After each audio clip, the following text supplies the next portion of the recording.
Welcome back, ladies and gentlemen. I am Samuel, Initialize Hapskin, the last of the original trio to make an appearance in our summer split thus far. I know we're making some really weird camera shenanigans here. Of course, joined by my brother Nymera, who I'm actually sitting next to, despite what the camera shows. And of course, very special guest analyst all the way over in the early hours of the Californian morning, Naka the Second. How are you doing, my friend? It's a bright early one, but you know what, Initialize? I'm ready for some bangers. Let's see them. Bring them out. Guns blazing. I'm ready. Speaking of guns blazing, let's talk about this matchup. It was played earlier in the morning, but of course we weren't casting because it was way too early for any of us to think about.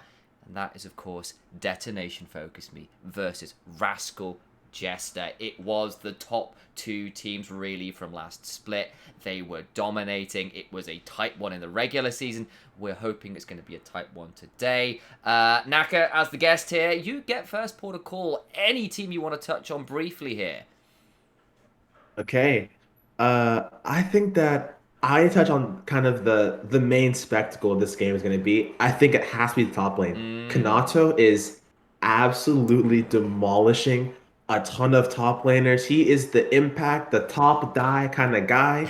Plays a lot of weak side bullies, a lot of team fighters, and he seems to be he seems to me to be the only top laner that can actually contest Evi in like in terms of like raw like matchup and skills. And so I'm really curious to see how this game is going to translate. Yeah, he certainly had a go of it last split. Got a couple interesting solo kills around the level 6 mark. It was a contested matchup. But for Nymera, I want you to go potentially to the other end of the map. Because the other thing we've got to talk about with DetentioN FocusMe is Exodia now being complete. There's Tenacious D references to be made. There's Lord of the Rings references to be made.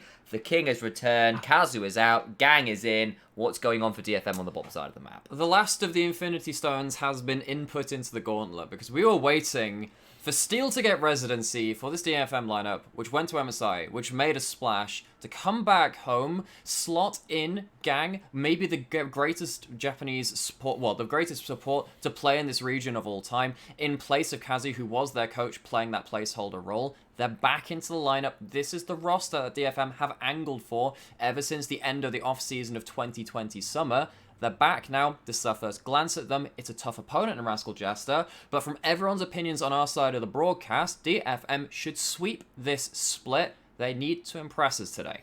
Yeah, and on this one, Naka, I kind of know you said Ebi versus Kanatu looking pretty exciting. You're absolutely right, but you've got to admit, the Rascal Jester's bot lane are no slouches either. Sol and Secret, how do you think they're going to be matching up against Gang and Utapod, now reunited on the bot side for DFM? I'm not one to mince my words, and it's gonna be a rough one. It's gonna be a rough one. I'll tell you Okay. that right now. I think that the really strength that comes from Rascal Jesters is their team fighting presence. And so I'm definitely it's gonna 2v2 is gonna look a little rough. But if I believe that they can hold on, I believe if Rascal Jesters can hold on, I think that they'll do really well. And something I want to touch on is I kind of think that this game kind of encapsulates the two sides of League of Legends, right? Mm. DFM, super get in your face team. They're gonna punch you, beat you to the ground, end the game in 15 minutes, and just like walk away, right? Mm. I believe that Rascal Jesters is kind of like the other side, right? And they kind of, I call them like the margarita team. Well, they sit back in lane, just like sip a margarita, have a drink, talk it out. 20 minutes comes in, they fight for the dragon, they don't fight for the dragon. Who cares, man? Got the Just, margarita. and they're It's just going gonna well. sip. It's the right kind of weather for it. You know Exactly. it. They draft complete scaling. 30 minutes later, all right, guys, can we end the game now? Sure. Ezreal and Kane are online. It's time to go. Okay, last thoughts Exactly. before we hit ourselves some picks and bans. Nymera, I want you to give me Rascal Jester's win condition. Oh, I was really hoping you were going to ask me about Arya. No. No, okay, Not right. this So time. in this You're case, going to be on the cast with me. We So can in do this that case, then. so in that case, if we're going back towards Rascal Jester, because again, many people watching this either on video or live right now will be asking, okay, DFM, they're the team we're here to watch. Who are these Rascal Jester guys? Well, they are the team that were second best last split for the grand majority of it, and a lot of it was through, as Naka was saying, very coordinated, calm, laid back in some ways, but when the team fighting hit, they were very, very synergized. What I think they need to do, which is exactly the same as how they made DFM sweat in the early parts of last split, particularly in lane. We saw Kanatu, as Naka was saying, solo killing Ebby. We saw Recap solo killing Arya. I think they need to come out and be less laid back. Maybe take some of the salt off the rim of that margarita and chuck it in some faces, and try and just get some real brawn through these lanes and upset DFM's early game and make sure they don't have a stable position to match Rascal Jester in the team fights where both of these teams have excelled. It might be a cocktail bar, but we'll make it a cocktail bar fight. Naka, you got 10 seconds. How are DFM doing it if they're coming out on top? I mean, listen, this is the unstoppable force versus the immovable object that DFM just need to push harder. I mean, Okay. winning draft really aggressive lanes, put Hachimecha off his game. You can't just power clear for 30 minutes, right? Okay. Make sure to punish him, put him down early. Kind of keep Kanatu on the island, have Evie kind of hold on to him a little bit, and the rest of the match should take over. Fantastic. All right, with that then, we've got to head our way over to pick and ban. We'll see you after the game, Naka. See you, and until then, just be myself and my brother to take us away for the picks and bans. Okay, so right into the middle of things. We're actually gone all the way through the first 3 bans already. You can see a lot of what DFM have done is removed to the knob. That's a safe topside pick. Strangely, though, this was the kind of pick which was being first pick for so long in spring. On the other side, the Callista picking up a lot more priority, potentially trying to remove some of the more lane-dominant, bot-centric drafts which the Rascal Jesters could be going towards themselves. And instead, after all these things are said and done, it's not Gwen, it's not Viego, it's Lulu that's first picked. Lulu plus things like Xin Zhao have been very powerful, but leaving up Gwen may be risky, but on the other hand, it doesn't look like that's been the choice in for Rascal Jester. Of course, there is a world where Renekton ends up being flexed mid, but generally speaking, we've seen Gwen go top lane. There are rumours you can throw her in places like the mid lane. We've seen some slightly lower tiers of play where the likes of Gwen has gone into the jungle with Ignite and stuff, but at least as yet, not been locked in. And Hachimecha picked up the Xin Zhao to break apart the Lulu Xin Zhao combo. So, Naka was saying, let's try and put Hachimecha off their game if you're a DFM fan. And honestly, that is how Rascal Jester fell apart in playoffs. 3-0'd by V3. 3-0'd because Muujin had the better read in the jungle matchup, saw the first pick Hecarim coming in every game, and Olaf'd them into the ground. They have the Xin Zhao. That is the early priority jungle of choice for the meta right now. With the Renekton, which can be flexed between mid and top, it gives you a stable lane to start playing off to. On the other side, though, this is a pick which was so prominent in the upper bracket juggernaut match of the spring playoffs between Rascal Jester and DFM. The Ezreal locked in for Utapon, taking away from Sol. Both of these players are very they're notable Ezreal players. Yeah, very familiar with the champion is Utapon. He can pilot it really quite extraordinarily. But, you know, as you said, Naka was asking for a bit more of a bar fight rather than a sort of like bar chat with the cocktails and the margaritas out. Xin Zhao Renekton certainly playing into that for Rascal Jesters. They'll round that out with the Orianna, which I kind of like. Bit of a holding pick in mid. The ball synergized pretty well with the likes of Renekton and Xin Zhao. I just want to recap specialties. Absolutely. Comfort picks too. I mean, Recap was continually going back to this time and time again in spring. So Rascal Jester, they've not added too much spice to the broth. They've not ended up changing their flavor that much so far. A lot of recognizable things. Of course, the Xin Zhao is going to be a bit more of a different pick for them. That's the one thing so far. However, Kanatu was a very good Renekton player into that spring split against Ebby, who could be on that volley bet. That could also go towards Steel as well. Will have to be going up against the strongest topside duo we have in the region as well. Right, absolutely. And, of course, Volibear, another one of those junglers, potential top laners that is pretty good in those early levels. Probably not quite Xin Zhao, but can definitely look for a bit of a scrap, hit the right stuns and the like with the Thundering Smash. Yeah. So you can see that both teams here are certainly willing to pull out a little bit of brawling if those two champions meet in place. We are through to the second phase of bans, though, and Rascal Jest have taken the Lee Sin and the Diana off the board. We've seen Diana already quite a lot today. Cassin in particular coming to mind. We've seen what Lee Sin can do. Hint, it's disgusting. Anything from 1v5 literally from Darshan and Academy a couple of days ago to what we've been seeing over here in the LJL. DFM get rid of a couple more safe AD carries in the Senna and the Varus, and we have ourselves a second part of the pick ban phase to go through. Okay, so given that the Renekton is going to be empowering the top side of the map, we know that's in the top lane now because the Orianna has been locked in. DFM, much like are trying to deny what Burning Core did for us on our stream earlier today in terms of playing very safe bot side when you have a more dominant top side. It means that you can afford to put pressure into one side and realize that your weak side isn't really going to be broken through. Kai'Sa, strong wave clear. Once you get the Q evolve, you certainly can start playing more safe. But in the early game, it does, now that you of course don't have that center in the Varus, can get dove with the Leona, with potentially a Volibear jungle coming in. That's also an option for DFM as well. How are they going to round this out though? Because that means that the Lulu is going to be solo lane. What's going to be in the top side of the map to round out DFM's draft? Viego being hovered here, which would be very exciting, but it's all going through a few options here, so I hesitate to confirm on that. Just a little bit of wishful thinking. Leona is the lock-in for Gangus' first time back on stage as a starting member. It will be the Gragas, likely for Ebby in the top side, which means we're looking at a Lulu mid Volibear jungle, unless Gragas goes jungle.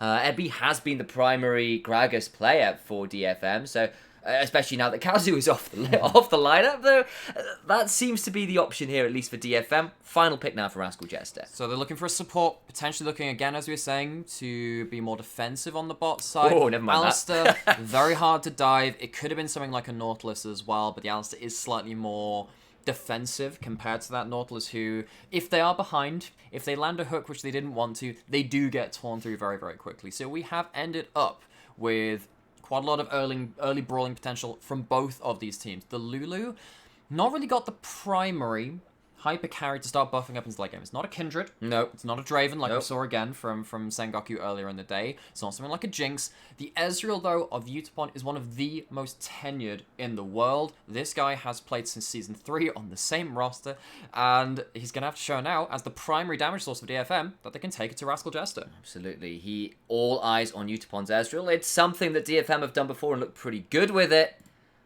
Course, over Rascal Jesters, though, they have themselves a very obvious dive comp. In goes Hatchet-Matcher, in goes Renekton, Alistair goes flying in, Soul's on going in as well with the Killer Instinct, and of course, he's got himself an Orianna ball to back him up. You pick someone out of position, everyone presses R, and you jump on him. Yeah, exactly. So, we're going to go see those picks on screen yet again, as we do load closer into that rift.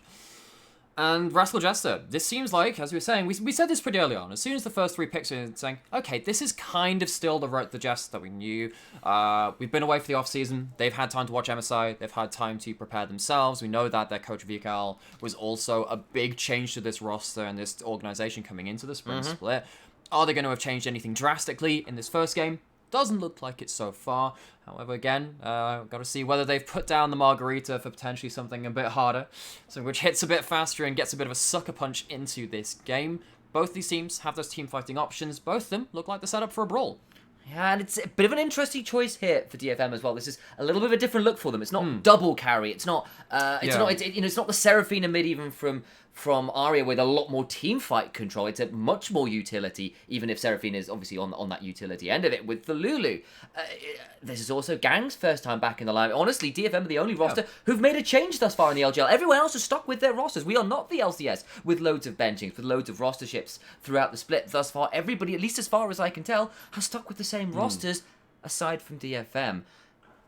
That might mean, with a bit of an MSI hangover, obviously they've had a couple more weeks than the likes of Mad Lions and the likes of Damwon and RNG, of course, and all the other teams that went out there. That there's a world where DFM might take a little bit longer to warm up, and this is a bold comp in some ways to pick up first. In a lot of ways, yeah, because what did we see from DFM at MSI? We saw that they were individually stronger than any other team that's come out of the LJL before. Yes. Ebby, potentially one of the strongest top laners in that group stage, even. He had some fantastic performances on the likes of the Gnar. And we saw that Steel, when you had the Udyr, when you had the early pressure junglers, which could start running at the enemy and really start messing them up on the first clear, was making a real dent even into teams like your Damwons, like your C9s. It was a challenging time for a lot of opponents, and DFM came in very confidently.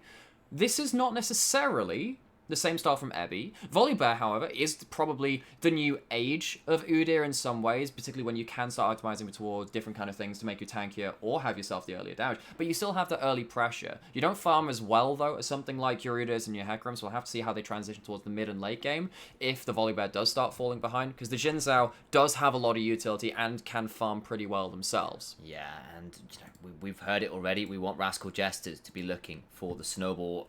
Xin Zhao is king of that as far as junglers go right now. You hit that wind becomes lightning and it will be over lightning quick. He gets to dive absolutely miles, audaciously one might say, with that particular ability, and he could potentially get things rolling in a number of lanes here. I mean, Xin Zhao plus Renekton, lot of setup in the top side. You look down to the bot lane, Alistair hits him, it could get pretty scary, but it's not like DFM is shy on CC either. Volibear turns up either top or bot. There's mixed damage in some ways. The top lane, I suppose, both strictly on the AP end of the scale, mostly early on. About to say, I mean, so I agree with you, the Renekton Xin Zhao. It's one of my problems with this is similar to the conversation we had around 2020 Worlds, where we saw Renekton Lee Sin occasionally being picked up. I hate Renekton with an AD jungler. It's not my favorite thing. I mean, the only reason we're seeing it with the Renekton Xin Zhao is just because of the level 2 to 3 power spike, which Xin Zhao can have, and you can start snowballing, taking fights before the Bramble Vest and the Ninja Tabi or the Steel Turgas become much of an issue. On the other side, we're actually seeing a bit of the other side of things in terms of, oh yeah, Gragas and Volibear have a fair amount of AP. Oh gosh, DFM have a lot of AP in general. Ezreal with the W and the ult still have that as well. Both of these teams are indexing slightly more towards that one damage than the other. See ourselves an early 2v2 fracas, not going to lead to anything. For me, defensive itemization is actually quite strong from both of these squads. Absolutely. Of course, Divine Sunderer for probably steal as well, honestly, actually, on the Volibear. I mean, could go Chem Tank, I suppose, but Divine Sunderer on Volibear, pretty good with the Thundering Smash, so I see that option. Could see some good stuff there. That's a very strong item to be working with as well as far as offensive itemization. Do want to touch on Blitzcrank bot there. He is giving a hefty advantage over to the Jesters with their picks. And funny you mentioned picks with Lulu Boo. on the Boo. screen. So checking in on jungle pathing, we see that Hachimetra skips out the Krugs, going from top to bot side, but with that bot side priority, it looks like it is more of a jungle path to secure a scuttle rather than secure an early infringement on a lane somewhere. He doesn't want to sock someone in the face just yet. Whereas top lane, that's exactly what top laners do. Ebby taking that level 3 trade against Kanatu. Big trades. Massive trade early on. In fact, Kanatu might just have to back away here at level 2. That is strong early laning from Ebby. It's what he's known for. Try to fight for the wave, and it turns out you get hit by a couple too many body slams, a couple too many barrels, and you have to walk out. Renekton's early strength in lane be damned. Hachimetra, though, is prowling around this bot lane. I don't think he's going to get too much more than a Scuttle Crab. No, but this is what we're saying. Both of these jungle paths are going to get themselves on opposite sides of the map, and with the priority that we see from DFM on top side and then from Rascal Jester on the bot side, it was always going to just be a bit of a snooze fest in the first clear from both of these junglers. Ebby has forced out the teleport from Kanatu, does have a teleport advantage, and of course the XP advantage. Does this mean you can go for a dive? This is a Volibear, this is a Gragas, that's a lot of CC, and with base damages, they do have dive threat. Absolutely, it is a standard for DFM to go top side, but Rascal Jester's looking to punish that by coming through mid, but that was a fabulously angled Glitter Lance to slow both the jungler and the mid laner of Rascal Jester and allow Ari an attempt to back, but Secret's come along as well. I don't think he's going to be able to sit there and recall, flash, headbutt, pulverize, and that'll be first blood going to somebody on the side of Rascal Jester. It will be Secret that picks him up. And it's funny you mention the solo kills and the early kills onto Arya, because in spring, it was that solo kill from Recap onto Arya when he was playing the TF. And that was because Arya was a little disconnected from his jungler and the rest of his map. The same happens in the first game of summer as compared to spring. Arya goes down, burns the teleport, and it's a kill, luckily only just over to the Alistair. Ebby's looking for a little bit more there. Did get a big trade, but he's pretty low on mana. I wonder whether Kanatu has an option for a turnaround here. Big minion wave, gets himself an empowered W, gets it. Now Ebby's in trouble. It's a long lane, has got flash and is now very short of mana, but it's a flash in, slice, dice, and gets himself a solo kill in top lane. Kanatu running it up. Tell me you watched Spring without actually saying you did. Just play this game and say, oh yeah, solo kills in top lane and early kill onto Arya as well. This is exactly what Rascal Jester did to DFM in their first matchup of the regular season. In that game, though, they got out team fought. It was Kazu on the roster back then with some huge team fight engages, and also Ebby getting level 6 massive plays on the Gnar as well. But this is not the same roster, it's not the same game, but we need to see Rascal Jester. You found yourself in this position half a year ago. What are you doing with it? Now you're here now. It was looking so good for Ebby early in the lane. He thought he was getting the best of that trade, and then just realised, I'm kind of, like, out of mana now. Oops. Look how low that mana bar is. And he's thinking, I can do this. And at which point, the Empowered Order comes out, and it's doomed. As soon as the body slam hits the minion wave and doesn't hit the Renekton for that mini stun, of course the displacement, Kanatu knows the play's on. Yeah, you've got the W, you get yourself a little bit of that HP back from that passive. It's not nearly enough. Ebby overestimates themselves. Now we're going to play on the bot side. Oh, teleport coming in as well. Now Gang trying to outplay Bestie. Gang gets a Shield of Daybreak into the Zenith Blade, into the Flash, and gets themselves out safely. That's the way we'll phrase it. Teleport burn, but it will come at the cost of Flash from Gang, but well extricated by DFM there. It is, and since Aura has the freeze on in the mid lane, it is going to be a slight disadvantage towards Recap, who doesn't have the teleport right now, is going to be denied some minions in that side. There you can see it's already coming up to a 20 CS lead to Aura on the Lulu, even though they died that early on. At least Hatchemetcha manages to use the pressure of the extra member on the bottom side of the map to go clear out some of that vision, which had been achieved by DFM on the bottom side of the map. Bit of a net even game so far. We have some farm leads to DFM, and of course the kills going over to Rascal Jester. Going into the the first Herald spawn and the first fights around Dragon, there's still a lot to play for, and both these teams have, as we were saying, that ability to brawl early into the game. We asked for a bit of a bar fight. We asked for some early aggression from both of these teams. It's what we've been getting. Game state, all of 100 goal apart, despite the 2 kills going to Rascal Jesters, which is largely because of significant CS advantages in every single lane for DFM. Yeah, they might have died once or twice. Some slight mana management issues in the top lane in particular. But as you can see, it's still a close game. And, oh boy. Yeah, speaking Might of not be close, close long yet. we're going to have close. So we're going to have ourselves a close encounter of the cow kind as Secret makes his way towards topside, but is seen on a vision It's wall. a high-stakes game. He's found himself a bit higher altitude on the map than the bottom side. I mean, I know they're the same altitude, but geographically a little more north than you'd expect at this point in the game. But Secret, they were on the All-Pro team from Spring. They're up against, arguably, I would agree with this as well, the LJL's greatest of all time to go in the support role of Gang back into the roster for DFM. This is an important game for Secret and Sol to stamp down their legacy even in the LJL and say, right, we've been here for one split, we're here for our second, we're up against the best this region has produced. What can we do in this game? It's a regular season game, it's the first game, maybe not all the cylinders are firing, but they want to get off to a good start. Absolutely they do. And thus far, it's been pretty good. The kills and the assists going in the right kind of place. Aside from Secret, of course, picking up the first blood. But hey, you take it. Nearly nice extrication from Arya, but it wasn't to be. That's a nice word. I like that word. Extricate. I'm a fan as well. But I don't think Rascal Jester want to extricate themselves from this situation, because here comes the whole gang. It's time to start another fight in the bar of Rift. Hell, Gang finds the Zenith Blade. In goes Steel as well, and it's a massive Stormbringer. Secret gets the turnaround, but it's too late for Recap. The health bar so low as well. Every man's a max range body slam. Now the turnaround though. The Cull the Meek nearly enough to get the Fat Man. Wind becomes lightning and takes him down. Rascal Jester's with the extraordinary turnaround. Herald fights in the LJL have so often been the hallmark of this region, and so often during Spring, DFM would come out ahead. They do not judge that play correctly, though. It is a straight 4v4, but Rascal Jester, honestly for me, just have more conquerors. They managed to survive the earliest part of this fight. Yes, a huge amount of damage comes in from the volley, but look at this ultimate as he comes in. Steel gets the stun, gets the ultimate, that's a 4-man knockup from the Wild Growth, but the Wild Growth doesn't damage people. You see 3 people left alive. Hatchemetcha and Kanatu have their conquerors stacked. Once again, Ebby finds themselves without any extra mana to really play around this fight. Hatchemetcha and Kanatu turn it around, have the extra damage, have the extra base stats. They slap DFM in the face for attempting to follow up the fight. Veni, Vidi, Vici. I stress the last word, conquered indeed. Double options of that keystone for Hachimecha and Kanatu. And I've also got a really compliment Hachimecha there. He cancelled out Steel's Thundering Smash with the Crescent Guard, knocked him away and forced him to use the ultimate, so the stun chain couldn't land. I thought that it landed, and then he used the ultimate to go unstoppable from the knockback.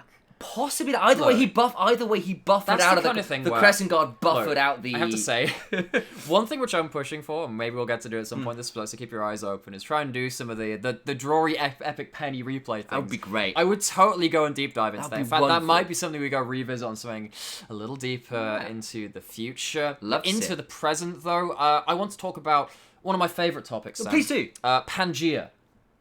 Right back to the beginning. Yes, okay. right back to the beginning. Yes. Have So we this got is- time? That's a lot of Yeah, history. We'll get to it. We've still got to go through like the Babylonians and the Egyptians. Anyway, okay. So Pangea, obviously, that was when the world was one. This is Yeah, I like do. before the Avatar: The Last Airbender. You know, the Yeah, I'm Fire with Nation you. takes Yeah, up yeah, like yeah. that. Yeah, all this This stuff. is what we just have like the one elemental. I'd like nation, to yeah. think of this as like the League of Legends regions, regional Runeterra. splat. So Runeterra, but no, more like the professional regions in terms of how does evolution work once you go back into the isolation from MSI. That was your tangent. It was, yeah. So Pangea, that's where you go international, you find yourself your international meta. These teams come back then, and they're kind of in the dark. We've seen about a week or two of professional play, a lot of it LPL, we've seen some LEC and some NA, but sadly, it seems like DFM and LJL at this point are kind of behind the curve again. It's a bit more like, you know, finding your cassowaries down in Australia. How the heck did they get there? Pangea, baby.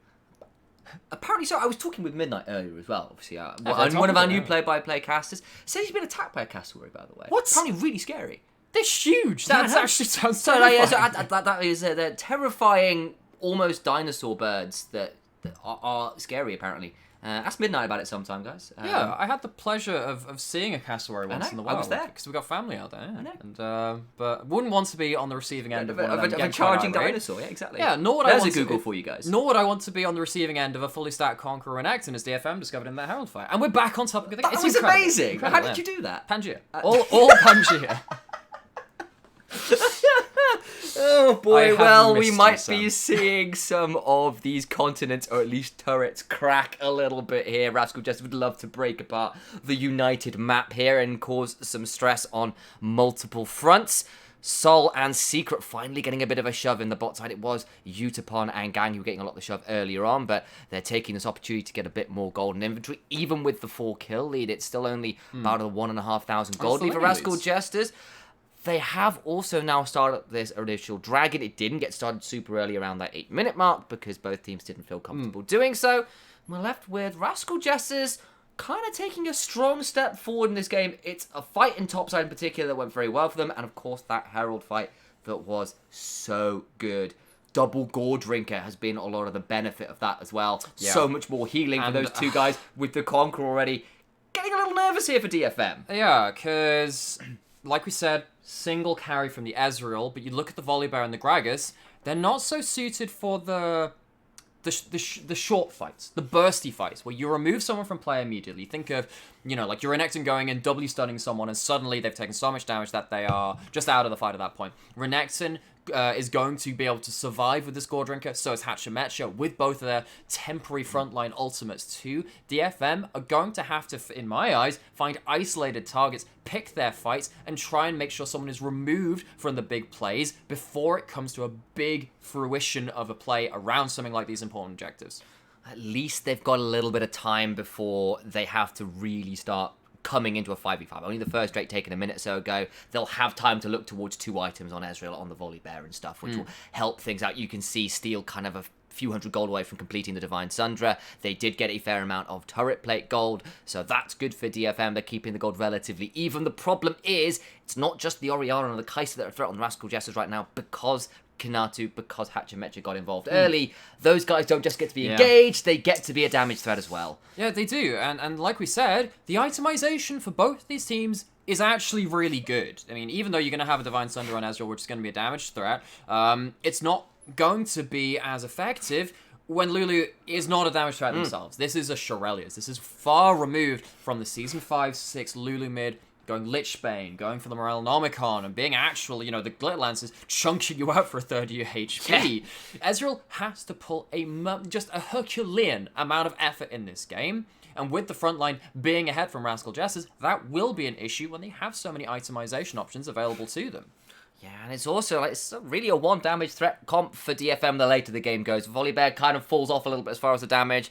Gragas, Kazuri's going for a tank build. Again, not going to be a massive AP threat. And can you really expect Ezreal to cut through double Gore Drinker frontline? Can he out DPS that? And well, I look at that and I think, oh yeah, the DPS frontline. And then also there's the Kai'Sa here too. Yeah. Kai'Sa has been nerfed a fair amount last season, but this is Sol's Kai'Sa. Sol, again, between Utapon and Sol, they were the 2 best AD carries in this region, and no one else was really close, honestly. We had some players who, in their situation, in their own situations, looked very, very strong. Honey, Gango, those kind of players, right? But these 2 were so far above the rest of the crew. Utapon and Gang are going to get 3-man in the bot side. Why were they so far ahead of the crews? Because they have people to back them up. The wind becomes lightning one more time, but it is Sol that strikes them down. Lightning apparently will strike twice, as in comes Ebby, but he throws a party, and he's supposed to be the one running the bar, not starting in the bar fight. We've made that reference a few too many times, and we'll shut it down along with this tower. Rascal Jesters, maybe a Margarita team in the past, but now they are taking the ball, they're smashing it on the countertop, and waving it at DFM's bot side. Shockwave into the mid lane, does clear out the wave. It's not even going to be a mid lane outer turret returned by DFM. Rascal Jesters, they're playing faster tempo than DFM are ready for. What did I say I want to see from Rascal Jesters? Slap DFM in the face, don't give them an even footing going into the mid game, and for the first time after that big play, they find themselves with a big advantage, and they're starting to remove the solid ground from beneath DFM's feet. Going into this replay, we do see that basically Rascal Jesters see the players on when they understand that the other jungler is not going to be there. That headbutt. Big fan of what Secret did there. You know that Ezreal has 2 escape options, the Flash and the Arcane Shift. Waits for the first one, Flash combos in a quick enough fashion to make sure the Ezreal can't get out. After that, this is the victory lap. The play has already been won with 5 people on the bot side. One lowly Gragas, without a stopwatch to his name, does not have the time of day to be surviving that one. DFM just a little bit slow to call for the teleport. They thought they could escape with the summoners they had, and Rascal Gestures just punish them for their arrogance. I feel that's kind of been the story of DFM this game a little bit. Just a little bit too arrogant with some of the plays, and Rascal Gestures serious credit for being sharp enough and quick enough to really punish where it's due. That's every lane now they've got kills in. Absolutely, but then on the other side of this, DFM, what do we know them for? They have, like you said, had that arrogance, but there is a thin line between arrogance and well-earned confidence, because this team was by far the best team in spring. Slotting in Gang, we know that this team is one that we want to send to Worlds. We want this team to reach the peaks of the of what the LJL can produce. We promised this around MSI. There is more that this team has to show us. There is a peak beyond what we saw at this tournament, and we need to see this team pull it out on the international level. Now, back at the regional stage, they're being pushed. I don't know whether that's a good or a bad thing. We'll have to wait and see. We said there might be a little bit of an MSI hangover. We said maybe we see Gang taking a moment or two to get back into problems. Pangea. Absolutely, but now they've got a couple items. They need to make something happen here, or they are in danger of being outscaled and outfought in every scenario. Hatchemet is called off on one side, and this might be the option. He goes in, throws out the Crescent Guard, trying to get something out. And DFM now trying to extricate themselves. Steel is off to one side. Arya so low, flashing away. Massive option with the barrage coming across from Utapon. Shut down for the Volibear on Steel. Flash for the Thundering Smash. Avoided because Sol goes invisible. One final auto would do it. They're going under the tower. One more will do. Come on. Shut down for Steel. And suddenly 4 kills to the good for DFM. DFM maybe not favored in a true 5v5, but they are wily enough. They are cunning enough to get the pick off on the side first, and Hatchemetcha is the person at the receiving end of it. DFM pull apart Rascal Jester at the seams. It starts with the pick onto the Xin Zhao. Even with the Gore Drinker, with the Crescent Guard, it's not enough frontline for this point to really get the engage off started. Ezreal is at a point of power. That's a huge ultimate, as you're saying, across the side. Even Leota with a 4-man Solar Flare does significant damage here. At this point in the game, before again, those defensive items are built up, all of this incidental extra tack-on damage from DFM is worth something, and in this fight it's enough, but all it does is get them a dragon and bring them back to even. As we said, DFM not favored in the 5v5s. That is definitely a fight untypically for this team, like we said, against the head of the game. Can never count them out. They might have been a little flat-footed in the early game. They might have been caught off guard, but they finally get a play on their terms. And it wasn't a bad-looking one. Rascal Jesters will need to stabilize. Still a significant advantage according to the AI, though. It cuts it by about 15%. That was down to about 80% plus in favor of Rascal Jester. 90. Wow, that is fairly massive. We're going to see whether they continue on. They're going in on Secret, who's trying to flash away. He's got a blast cone to go for as well. He'll get out for safety. Utapon with that final Mystic shot, not quite in range, but that was a nice attempt from DFM. Arcane Barrage. Not quite enough. For those of you who watched True Spring shot 2020, for those of you who watched the Spring 2020 broadcast that we did, you will have seen Utapon have a surprisingly accurate blind true shot barrage. Mum's a sniper. He's a sniper. I think it was a game actually against Rascal Jester where he came out with about 3 snipe kills in a single game. Maybe I'm remembering that wrong, and maybe I'm picking it up. But he had certainly a couple in there, and his Ezreal has been a staple of the LJL for such a long time. It's a pleasure to see it back, though. But honestly, based off the last split, Sol's Kai'Sa, another one which I've loved seeing, and is a big threat to these teams in this Japanese region. That's one way of putting it, for sure. He has been very, very good. Both AD carries in a position to do exactly that, namely carry 2 items on both. Gonna be some tumultuous fight as we've crested the 20-minute mark. 2 items now on Volibear as well. Got himself a Randuin's Omen. There's the item I was looking for. Took me a second to remember the name. In second, as I say, going towards that tank option. The Muramana transformation is complete for Ezreal. So DFM, yeah, they might be behind, but they need to get things happening now before all of these carry items for Rascal Jesters continue to make their lives challenging in the big 5v5 fights. Recap now will start shoving in this top side, and Rascal Jesters maybe looking to back him up. You can see Hatchemetra and Secret just around and available. Okay, so we do have kind of the map splitting open wide for just a second. We have ourselves the top laners switching up with our supports in one of those other solo lanes in the other side of the map. Utapon left to push in mid. Priority going the way of DFM, even against the Kai'Sa Q Evolve with that 2 items. Kai'Sa is a serious damage threat, but also very strong at holding a single lane, firing that Akathing Rain through the minions and just saying, there is no wave here, you do not have priority, you cannot hit the tower, go elsewhere. Of course there's no wave here. We're on Pangaea, the ocean's mile away. Oh, yeah. This is a very specific reference we've decided to make the core of this game. Well, I mean, maybe we'll go talk to someone who's a bit more of a fan of beach holidays, but potentially more of one of those vacations. No G2 else here. I mean, we have called DFM the LJL G2 for literally a year and a half at this point. This is the team which was promised to be the super team. This is the team which we are expecting to go onto international stages, pick up the LJL banner, and represent us accordingly. Secret gets a couple of love taps from the Baron, courtesy of, once again, Utapon's True Shot Barrage. Can't find the count again. Just check out that objective. And what that actually signifies to me is DFM don't necessarily have the information they want to be playing with if they have to start checking stuff like the Baron with those ultimates. It's not the largest resource to use, in fairness, but even with that mid lane priority, it feels like they're a little in the dark here. I've got about a minute till Dragon, so that True Shot Barrage, I keep wanting to call it Arcane Barrage. It's a really bad idea. It's the Arcane Shift. Come on, Sam. Might be coming up a little earlier than that fight, but Steel did get chunked out there towards Rascal Jester's Wolf Camp. But the Jesters might have some control over the Baron pit, but they've lost control of their own blue side jungle. It's allowed DFM to shove out with Secret down to about 20% HP to try and get another hefty chunk out of this mid lane tier 2. Yeah, well, obviously, second items are starting to come through. Have been there for a little while now, so it's a little while since we checked in on them. That means that Ezreal, at one of the strongest points in the game, going to go towards okay, Steel, that's aggressive. He thought he could find something there, couldn't quite get the connect, and lands in the middle of 3 people and decides that was a bad idea. It does buy them time to get this mid lane tier 2. The Hatchemetra got stunned by the Solar Flare, but they can't pick it up entirely. He's just left to about half HP. DFM now shoving onto the inhibitor. Recap is still in the top side. Ebby's over trading on the tier 2 down there, so it's looking like a tower trade for either side lane.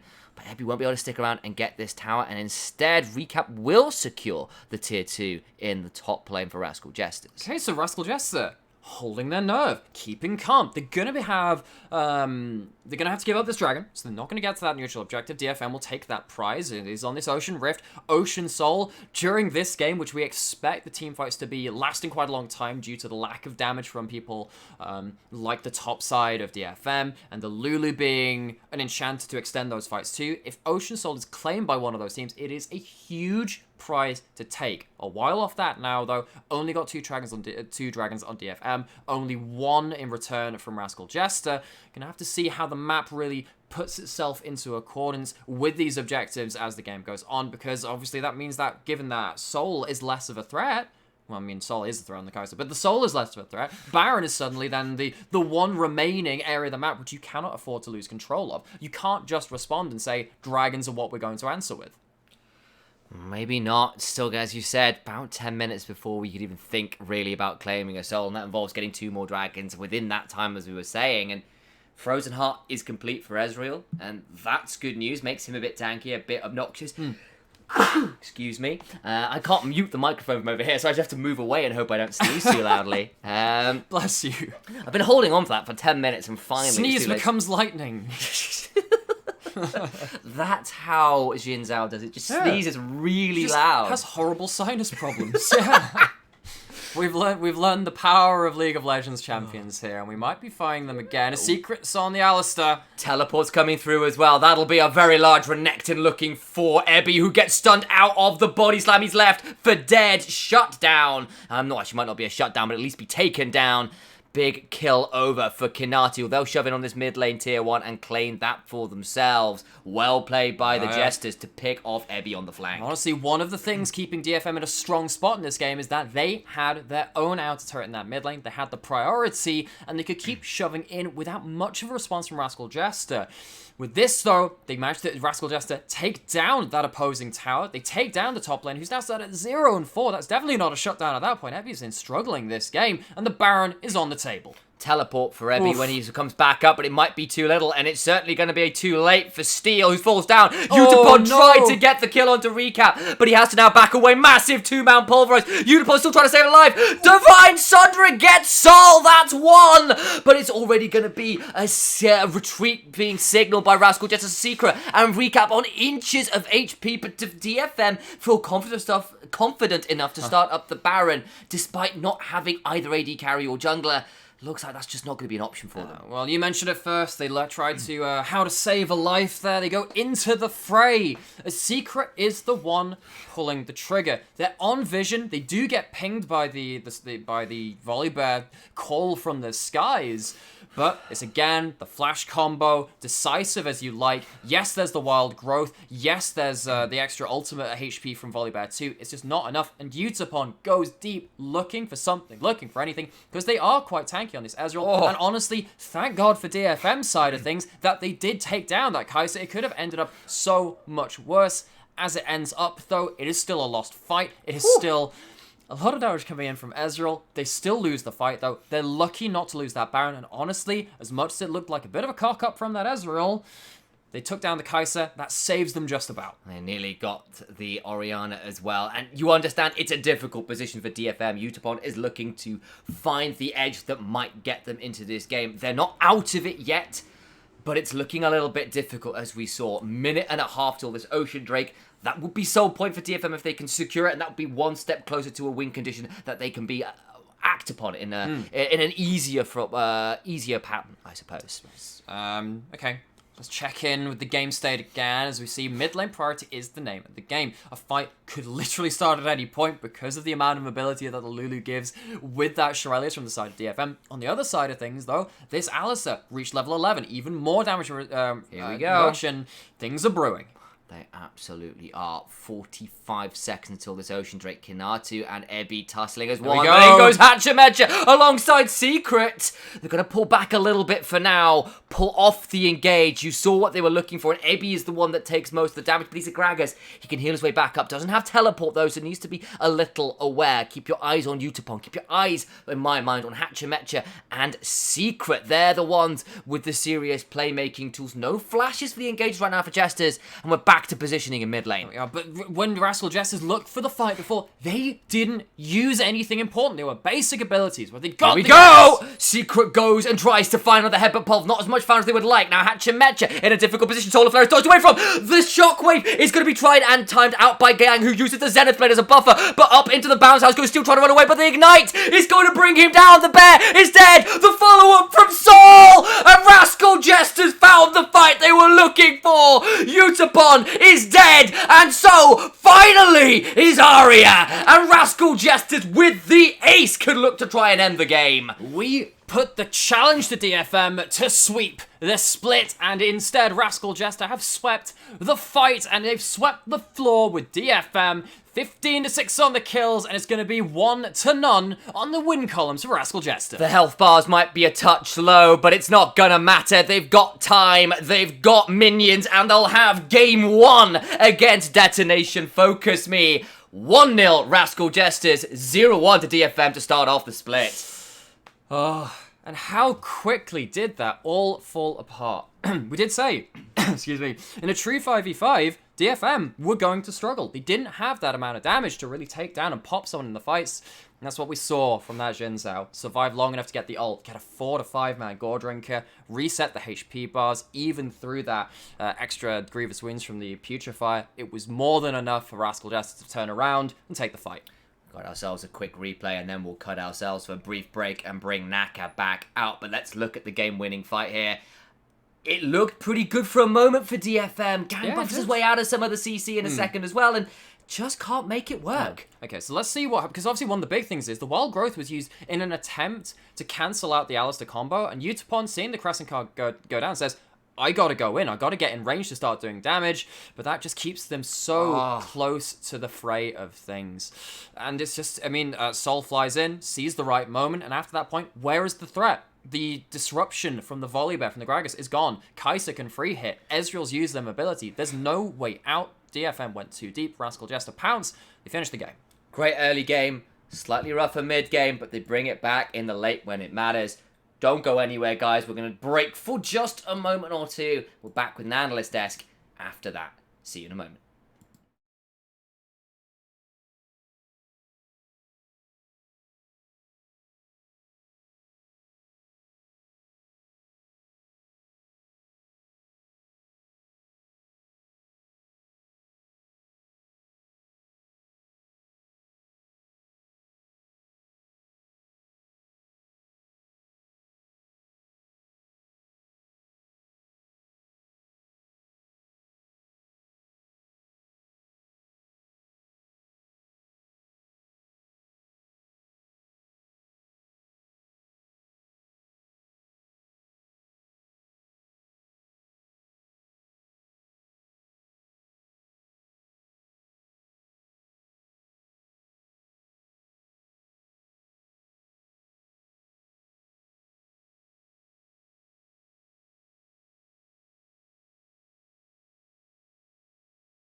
Saw you in the red dress. I can't seem to understand how you got all that finesse. Still been running in circles inside my head. Wasn't looking for love, but baby, I found you instead.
Welcome back, ladies and gentlemen, and welcome back Naka the Second, who's here to help us break down that victory for Rascal Jesters. You asked for a bar fight, my friends. Perhaps a fright for DFM fans, but that's neither here nor there. You did get a bar fight or fright. Pick or choose your poison, sir. This is an absolute bar brawl here, initialized. I mean, we're seeing just 2v2s, 3v3s, 4v4s. We came into the game with the sense of, okay, DFM have to be proactive and they have to try and put Rascal Jesters down. And Rascal Jesters, they fought back to their credit. I mean, we saw solo kills from Kanatu in the top lane, 2v2 winning bot lane, dives are going off left, right, and center. It was truly a wonder to behold. It kind of was, and I know myself, Nymeria, yourself, all kind of were raising a couple eyebrows about the draft this time around. It was a particular idea from DFM, but it was a risky one. It really didn't work out. No. If you're going to have a solo threat, I don't mind Ezreal, but that's normally when you have, like, at least something else to help. Gragas is not going to help as full tank. Lulu is one of the lowest damage mid laners you can possibly get. In fact, it might be the lowest damage mid lane you can get in the current meta. Even something like Galio can potentially do more. At that point, you're thinking, okay, potentially the best player in the region is going to do nothing in team fights with their mechanical prowess. They'll save you, but that's kind of it. I thought that Gang on the return back to the stage, again, we saw like 2 games in the last split, was adequate. They did well. They found some good engages. But I think for me, DFM put themselves into this position even with their great team fighting instincts. I think mechanically they played fine. But in terms of the decision-making in the draft and also on the Rift, which we'll get to in a second, a little bit arrogant, not really understanding what they should be doing in this meta. On the other side, though, Naka, Jesters pick up the really aggressive engage top jungle 2v2 with the Renekton and the Xin Zhao. They've got themselves the Kai'Sa, got themselves the Orianna, they got themselves rolling. Tell me a little bit about what was going on for Kinatu. You were singing his praises to me in the break. Yeah, listen, the guy is a beast in the making. We're only 17 years old. He's literally graduating like third form of high school or what they have in Japan, and is like, all right, guys, it's time to just like smurf on the best top player in Japanese history. But we're seeing like when you draft Renekton, when you draft Renekton and any other jungler, but especially Xin Zhao, this is like the ride together or die together. You're either going 10-0 or 0-10, and it's just like, all right, let's just flip it at level 3 and see what happens. And Gragas in the lane is supposed to like be able to like push Renekton in, and so I could see where the logic was coming through. But again, solo kill happened. Evie looked a little groggy from MSI. Maybe we can give him the benefit of the doubt with that. And if I can hop onto that, because you raise a really good point in terms of Gragas, being able to push in Renekton, that's exactly what happened. Great early trades from Evie. Forced the early back, forced the early TP. And then actually, it's Arya that kind of pulls apart that tapestry they were trying to weave at that point, because they get caught out on the top side of the lane. Yeah. Steel has to go respond to that when they were looking for a dive on top side, which would have absolutely capitulated that lane. And the game plan gets very difficult from that point, because as you were saying, it's kind of like the ride or die. Well, they kind of rise up to that 10-0 kind of status, right? Of course, it's helped out by the Herald fight later, but that's where it all started for me. Yeah, you got to agree that then there's the mana management, runs out of mana, and Kanatu goes, excellent, finds himself the solo kill. We end up at the Herald fight, which ends up getting a bit flipped, and obviously that one was a bit of a tight one. Conqueror is a hell of a keystone, it turns out, but I instead want to turn our eyes just a touch later, and instead, again, go to you, Naka, here, and tell me a little bit about this early proactivity, because that's where you felt, both you and Nymeria felt, that Rascal just really sealed the deal in the early game. Yeah, I think before the Herald fight, I was really impressed I had to choose my words carefully. Okay. So in the early game, like before the Rift Herald, it wasn't necessarily that Rascal Jesters were winning the game. It was more that DFM was throwing the game. Okay. And it was, the bot 2v2, Gang is just kind of like standing in the second bush, gets engaged on by Alistar, has to goes in early, gets chunked out. Obviously the solo kill, Gragas has just no more than 10 mana throughout the entirety of laning phase somehow. I mean, he just has like no mana at all for some reason ever. But casting spells is the Arya, fun part of League. What do you mean? that's true. True. I mean, at least like the way that Gragas is supposed to be played, that's why. I mean, contrary to like some other people's predictions, that's why Biscuit Delivery is actually pretty useful on Gragas. He didn't take it this game, so he kind of just had no mana throughout the entirety of the game. Yeah. And then the Arya gank in mid around level 4 was really unfortunate because the Scryer's blue in the replay is like zero point 0.1 Teemos away from missing him. And if it misses him, he gets out. Everything is different. And it's just the worst little flip there. And so that's really unfortunate. Nice little note there. I'm going to move us a ways on because actually, for all the early plays went the way of Rascal Jesters, they never managed to get themselves up to a massive gold lead because DFM did a fairly decent job of keeping up the CS. They find that one amazing dragon fight where they go for none. Then there's the Baron fight, which is a bit close. Utapon nearly gets himself a couple kills, kills off Sol. The Baron doesn't quite go down. But I think for our final point here, Nightmare, we hit that final kind of positioning, posturing situation around the mid lane as Dragon number 3 is spawning, or Ocean Soul Point rather, for DFM, which would have been their third dragon should they have secured it. Better phrasing. What kind of happens in that fight? Because, yes, Jester had the lead, but that was where they completely ended the game. Well, they ended that game. I mean, I think this is the culmination of everything which happened before in a lot of ways, where we saw that DFM had realized if they do find a single pick onto one of these temporary frontliners, the Renekton with the ultimate or the Xin Zhao with the ultimate, they can actually snowball the fight after that point, because they have just enough damage to make it work at that point, and they have enough synergy, and they actually, on the whole, team fought very well. But Rascal Jesters are no slouches themselves, and when effectively the wild growth onto the Ezreal was just misused, because the Arcane Shift actually came out in time. Basically, Arya is basically saying, I will cancel the Alistair combo so you don't have to get away. They use both at the same time. They don't have the extra frontline. They don't have the extra CC, importantly, coming in through it too. That was the one fight that game, the first one really, that DFM did not play it optimally, and that's when the Gore Drinker comes out onto 4 people, the Crescent Guard comes out to 4 people, the Conqueror's fully stacked, Xin Zhao is not at risk from that point, Rascal Jester run forward, and actually, because the Volibear and the Gragas have committed, they go down. As soon as they go down, Kai'Sa realizes, Sol there, I mean, one of our best players in the LJL right now, realizes it's their time to go in, cleans up the fight. It's from very small, micro misoptimizations by DFM, leading to a huge teamfight capitulation when Rascal Jester pounds. Lesser Margarita, more of that again, tequila to the throat. I do want to jump on very quickly. Go on, last I thing. do think that I do think that the fight is not nearly as close as you're articulating it to be, because Recap is trying his hardest to throw the game. I mean, he could not have one-man shockwave onto the Leona, who already proc W.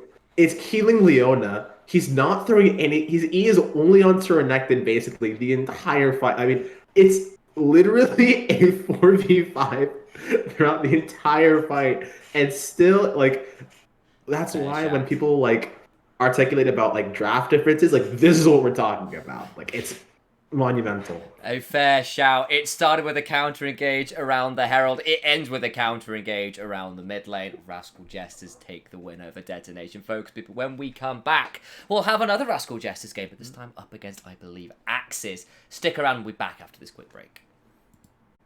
No, it's the wrong one.